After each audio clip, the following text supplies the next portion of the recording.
안녕하세요. 새벽 묵상 보리떡 시작하겠습니다. 오늘 함께 보실 말씀의 제목은 긴 옷을 입고 다니는 사람들입니다. 그리고 함께 보실 말씀은 누가복음 20장 45절에서 21장 4절까지입니다. 말씀 보도록 하겠습니다. 모든 백성이 듣고 있는 가운데 예수께서는 자기 제자들에게 말씀하셨다. 율법학자들을 조심하여라.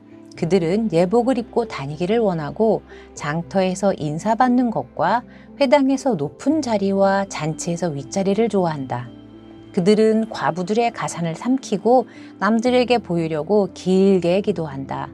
그들은 더 엄한 심판을 받을 것이다. 예수께서 눈을 들어 부자들이 헌금교에 헌금 넣는 것을 보시고 또 어떤 가난한 과부가 거기에 랩돈 2닙을 넣는 것을 보셨다. 그래서 예수께서는 말씀하셨다. 내가 진정으로 너희에게 말한다. 이 가난한 과부가 누구보다 더 많이 넣었다. 저 사람들은 다 넉넉한 가운데서 자기들의 헌금을 넣었지만 이 과부는 구차한 가운데서 가지고 있는 생활비 전부를 털어 넣었다. 몇몇 사람들이 성전을 가리켜서 아름다운 돌과 봉헌물로 꾸며 놓았다고 말들을 하니 예수께서 말씀하셨다. 예수님께서는 오늘 모든 백성들이 함께 있는 자리에서 제자들에게 말씀하고 계십니다. 제자들에게 오늘은 경고의 말씀을 하십니다. 율법학자들을 조심하라고 말하십니다. 율법학자라 함은 당시의 서기관들을 말하고 있습니다.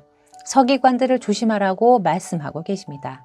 당시 서기관들, 율법학자들은 하나님의 말씀을 가르치는 사람들이었습니다. 옛날 서당 선생님 같은 분들이라고 해야 할까요? 동네 어르신이며 존경받는 사람들입니다. 율법학자들이 지나가면 사람들은 존경의 의미를 담아서 인사를 했습니다. 서기관들, 이 율법학자들은 손목에 경문을 차고 외투 가장자리에 털실을 꼬아 술을 달아 입었습니다. 경문에는 하나님의 말씀을 담아 다니면서 틈나는 대로 하나님의 말씀을 묵상하고 경건하게 살기에 힘쓰는 용도로 사용되었고, 옷에 술을 달아서 이 술을 볼 때마다 정욕대로 살지 않고 계명을 지키며 살자는 다짐을 하는 용도로 사용되었습니다. 요즘 학생들은 그다지 안 하지만 예전에 라떼는 마리아 시절에는 공부할 때 머리에 띠를 잡아매고 공부하는 그런 다짐의 용도로 사용되었다고 보시면 됩니다. 요즘에는 핸드폰 배경화면을 많이 이용해서 기억하고 싶은 사진을 올려두는 그런 각성용으로 술을 옷깃에 달았고 경문을 만들어 달고 다녔다고 생각하시면 됩니다. 그런데 의미는 사라지고 겉모양만 남게 되었습니다. 그들은 긴 옷을 점점 길게 늘어뜨렸고 경납은 점점 크게 만들어 본인의 욕심대로 율법을 이용했고 긴 옷과 큰 경납으로 사람을 지배하며 인사받는 데 사용하게 됩니다. 가난하고 약한 사람들의 재산은 빼앗기고 부유한 자들은 더 부유하게 되었습니다. 이런 지도자들 때문에 부자는 많은 돈을 헌금할 수 있게 되었고 결국 가난한 과부는 생활비 전부인 2랩돈을 헌금하는 불의한 세상이 되었습니다. 이런 불의한 세상에서 만들어진 성전을 가리켜서 몇몇 사람들이 아름다운 돌과 봉헌물로 꾸며 놓았다고 말들을 하니 예수께서 오늘 하신 말씀입니다. 지금 우리의 모습을 보는 것만 같습니다.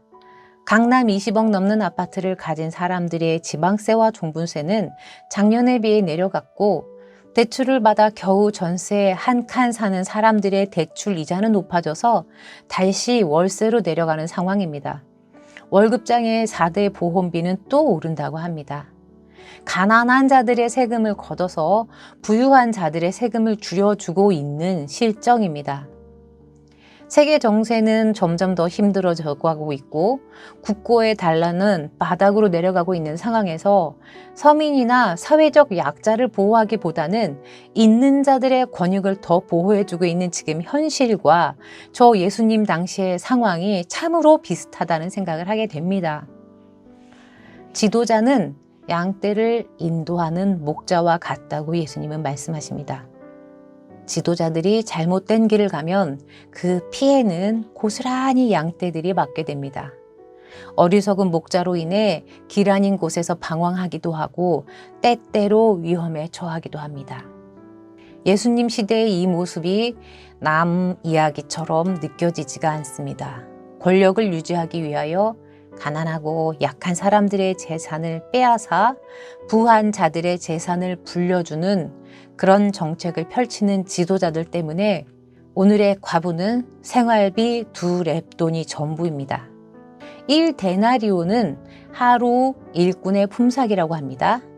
최저시급 10,000원으로 가정했을 때 하루에 8시간 기준으로 다시 계산해 볼 때 대충 2렙돈은 지금으로 봐서 1,500원 정도의 금액이라고 합니다.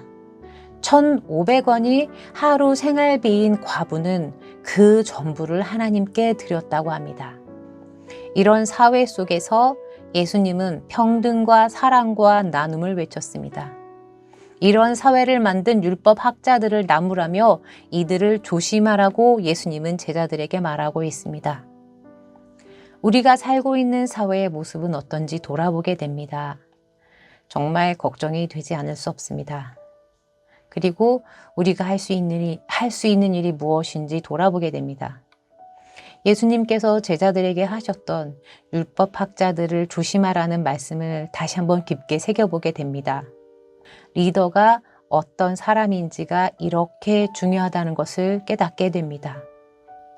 이 땅의 모든 지도자들이 겸손과 사랑으로 섬길 수 있기를 한번 소망해 보게 됩니다. 우리 민족뿐만 아니라 세계 정세가 속히 안정되기를 바랄 뿐입니다. 그래야 우리 같은 평범한 양떼들이 조금은 안정은 누릴 수 있지 않을까 생각하게 됩니다. 기도하겠습니다. 사랑의 하나님, 세상은 갈수록 어수선해집니다. 우크라이나 전쟁은 어떤 방향으로 흐를지 전혀 예상되지 않고 세계 경제뿐만 아니라 국내 경제와 정치도 향방 없이 떠도는 배와 같습니다. 이런 어수선한 세상 속에서 저희를 안전히 보호해 주시고 속히 이런 불안을 야기하는 요소들이 정리될 수 있도록 인도하여 주시옵소서. 오늘 하루도 주님의 보호 아래 거하게 인도하여 주시고 서로 위로하는 하루 되게 인도하여 주시옵소서. 감사드리며 예수님의 이름으로 기도드립니다. 아멘.